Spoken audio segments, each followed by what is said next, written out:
Olá pessoal, boa noite, provavelmente para todo mundo já. Mais uma aula aqui dessa jornada de mini aulas para ampliar o raciocínio clínico. Quero fazer uma pergunta aqui, você já viu uma pessoa, uma situação, um paciente ou até você mesmo que tem aversão a algo e essa aversão a algo parece que na verdade é uma luta ou até o oposto do que seria o afeto original? Por exemplo, eu quero muito uma coisa e aí então eu mostro um nojo dessa coisa. Já viram coisa assim? Isso é um clássico. Isso é um clássico, principalmente um clássico da histeria. E mais do que isso, um clássico de como o afeto aparece na histeria. O afeto normalmente na histeria aparece de forma contrária ao que realmente ele é. Então, onde tem o nojo, onde tem aversão, na verdade tem o desejo, tem o apreço. Então isso é muito interessante e isso é muito importante para o raciocínio clínico para não cair no óbvio da coisa. Às vezes um paciente traz algo para você como aversivo e você precisa perceber se esse aversivo insistentemente aparece ou se a pessoa precisa dizer o quanto aquilo é aversivo. Porque uma coisa é você não gostar de algo, outra coisa é precisar enfatizar e muitas vezes, por que não, sobre algo ser aversivo a você. Isso pode se referir então a essa inversão do afeto na histeria. Existem outras formas do afeto aparecer nos outros tipos clínicos, por exemplo. Nós temos na neurose obsessiva o isolamento do afeto. Lembra da primeira aula do dia? Lá às 7 horas da manhã, pessoal, boa parte dormindo, mas você já estava acordado? Que eu falei de defesas intermediárias, por exemplo, a racionalização, que o afeto ele é afastado, ele é retirado.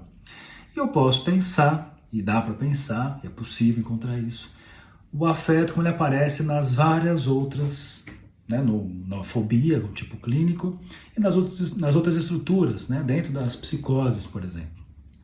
Pois bem, é um assunto fascinante, mas ao mesmo tempo é um assunto não tão claro na psicanálise. E um dos caras a perceber isso é o André Green. O André Green, ele é um cara que ele começa ali nos seus estudos e tem um determinado momento que ele está lá estudando com Lacan, nos seminários do Lacan. E ele descreve, né, que em alguns momentos ele faz algumas críticas, perguntas e o Lacan não as recebe, mas tem um ponto em que ele é muito crítico, que é a questão dos afetos. Lembra que eu falei que o Lacan diz o inconsciente é estruturado como uma linguagem? Pois bem, em Lacan, a questão da linguagem é central. A questão é tudo a linguagem, a questão do significante. E o André Green pergunta assim, mas onde está o afeto na teoria lacaniana? Onde é que está isso? Ele faz essa crítica e não obtém resposta. Ele então vai buscar a resposta em outros autores e vai perceber que, mesmo em outros autores, não é tão claro assim. Então o que ele faz? Ele vai retomar Freud, e vai localizar em Freud os vários momentos que Freud fala sobre afeto. E aí, de fato, essas coisas que eu trouxe para vocês, né, da inversão do afeto na histeria, do isolamento do afeto na neurose obsessiva, isso está descrito em Freud. Isso está descrito, por exemplo, né, no Homem dos Ratos. Você tem vários momentos do isolamento afetivo aparecendo. Tanto é que essa é meio que a chave para entender a neurose obsessiva. Você tem, por exemplo, no caso Dora, um momento de aversão, ou se você pegar os estudos sobre histeria, situações de pacientes com aversão a algo que, na verdade, representava o afeto oposto disso. Só que o Green fica preocupado com assim, o quanto isso realmente é o afeto, ou é uma ideia oposta, ou isso é uma modificação do destino da pulsão. Lembra que eu falei de uma das aulas aqui, o destino da pulsão? E ele começa a constatar que não está tão claro em Freud o que é o afeto.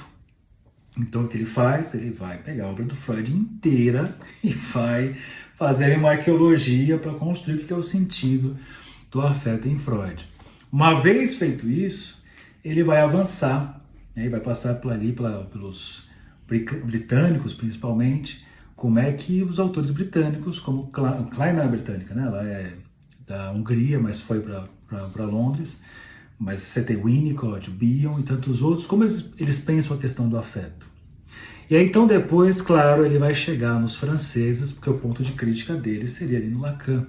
Né? O que os franceses pensam a questão do afeto, e principalmente em Lacan, onde está a sua teoria do afeto? Onde está o afeto? Afinal, tudo é significante, tudo é linguagem, então não tem afeto aí. O Green vai entender que isso se refere na obra lacaniana de aspectos quantitativos, e que isso está negligenciado em Lacan. Mas uma nota de rodapé é importante pensar aqui. Outros estudiosos, por exemplo, tem um livro do Christian Dunker chamado O Cálculo Neurótico do Gozo, que traz vários momentos o aspecto quantitativo em Lacan dentro da perspectiva do gozo. Ou seja, será que dá para pensar que isso que o André Green está atrelando, o afeto à dimensão quantitativa, que ele não encontra no Lacan, será que isso está respondido no gozo? Então o afeto teria uma relação com o gozo? Uma pergunta a se colocar. Porém, o Lacan é claro que o único afeto que não engana é a angústia, e parece que na verdade é o único dos afetos. O único afeto em si, que é esse sem nome, esse troço, que vai adquirir coloridos a partir da linguagem. Então a linguagem, as nomeações vão dar diferentes coloridos que seriam os afetos. Será então que existem múltiplos afetos? Será que existe só o afeto, a angústia?